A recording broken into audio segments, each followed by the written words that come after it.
என்றால் ஒரே ஒரு காரணம், Catholic Syrian Bank is taken over by foreign entity. Foreign கண்ட்ரோலுக்கு கேத்தலிக் சிரியன் பேங்க் போய்விட்டது. சரி, கேத்தலிக் சிரியன் பேங்க் மட்டும் தான் போயிருக்கா அப்படின்னா அப்படி இல்ல. அதுக்கு முன்னாடி எல்டிபிஏ கொடுத்துட்டாங்க. ஆல்ரெடி அதுவும் அங்க போயிடுச்சு. So governments agenda is very clear. அனைத்தையும் பிரைவேடைஸ் பண்ணணும். Not only banking sector. அது எல்ஐசி ஆக இருக்கட்டும். எல்ஐசி லேட்டஸ்டா 100% எல்ஐ கொடுத்துட்டாங்க. சோ பேங்கிங்லையும் 49% எல்ஐ கொண்டு வருவதற்கு இந்த அரசாங்கம் தயாராக இருக்கிறது. முதலில் 49% என்று சொல்வார்கள், பின்னர் எல்ஐசி போல 100% அந்நியமொழி என்று அவர்கள் சொல்வார்கள். இதுதான் நம்முடைய பேக்ரவுண்ட் வைத்திருக்கக்கூடிய இடன் அஜெண்டா. இந்த அஜெண்டாவை நோக்கி அவர் சென்று கொண்டிருக்கிறார்கள். சரி, பிரைவேடைசேஷன் என்னாச்சு? பிரைவேடைசேஷன் அவரால் பண்ண முடியுமா என்றால் அதுவும் அவரால் செய்ய முடியல. அந்த பிள்ளையும் தேவை வரல. இன்னும் உண்மையை கூற வேண்டும் என்றால் 97 இதே அரசாங்கம் வாஜ்பாய் அவர்கள் தலைமையில் இருக்கும்போது இருக்கிற 27 போக்குவரத்து நிறுவனங்களையும் வங்கிகளையும் பிரைவேடைஸ் பண்ண வேண்டும் என்று சொன்னார்கள். இந்த வருடம் எவ்வளவு உண்டோடு விட்டது.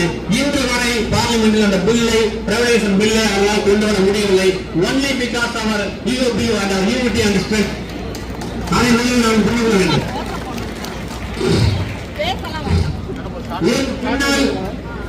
நாம் அவர்கள் இன்று போராடி கொண்டிருக்கிறோம். பிப்ரவரி 12 அன்று இந்தியா ஒரு மிகப்பெரிய வேலைநிறுத்தத்திற்கு தயாராகி கொண்டிருக்கிறது.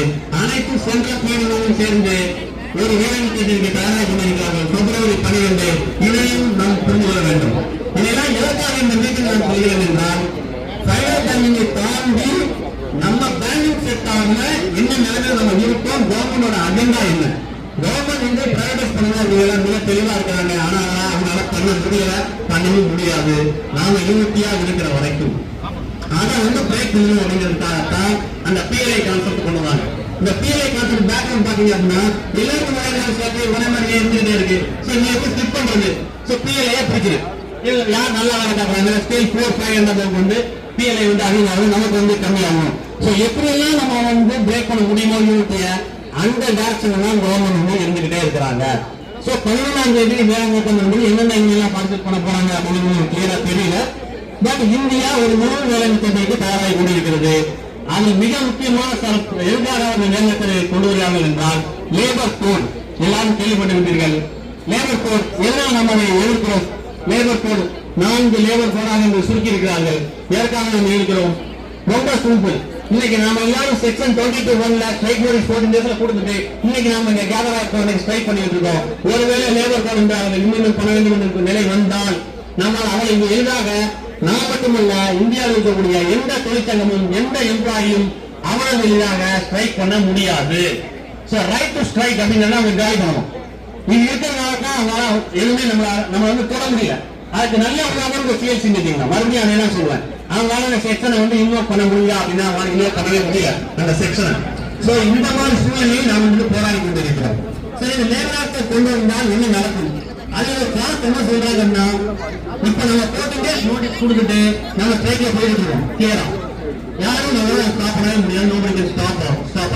ஆனால் அது என்ன சொல்கிறார் என்றால் 60 நாட்களுக்கு முன்னதாகவே நீங்க ஸ்ட்ரைக் நோட்டீஸ் கொடுக்கணும் என்று கூறுகிறார்கள்.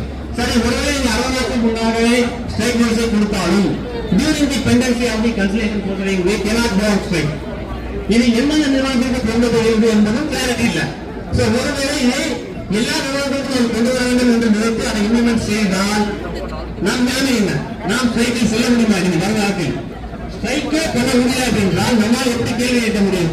சோ அந்த இண்டஸ்ட்ரியல் டிஸ்பியூட் ஆக்ட் என்பது இருப்பதால் தான் நமக்கு ப்ரொடக்ஷன் நமக்கு இருக்கிறதுனால தான் நம்மளால இவ்வளவு செய்ய முடியுது. சோ இதையும் அவங்க காலி பண்ணிட்டாங்க அப்படின்னா நம்மளால எதுவுமே பேச முடியாது, ஸ்ட்ரைக்கும் பண்ண முடியாது, ஈஸியா ப்ராசஸ் பண்ணிட்டு போயிட்டே இருப்பாங்க. சோ இந்த சூழ்நிலையில் தான் நாம் இந்த போராட்டத்தையும் ஸ்ட்ரைக்கையும் நம்ம நடத்தி கொண்டிருக்கோம். நாம் மட்டும்தான் போராடுறோமா என்றால் அப்படியும் இல்லை. Indian Overseas Bank February 2, 3 strike வந்து கொடுத்திருக்காங்க. அவங்களுக்கு சேம் டிமாண்ட் தான், recruitment, unparliamentary practice of transfer policy நீங்க கொடுத்திருக்காங்க. அவர்களுக்கும் எங்களது யூபி சார்பாக நம்முடைய வாக்குகளை நான் தெரிவித்துக் கொள்கிறேன். Zindabad zindabad, zindabad zindabad zindabad, our unity zindabad. Long live, long live. PU, long live. Right path, right path. PU, right path. Thank you, comrades.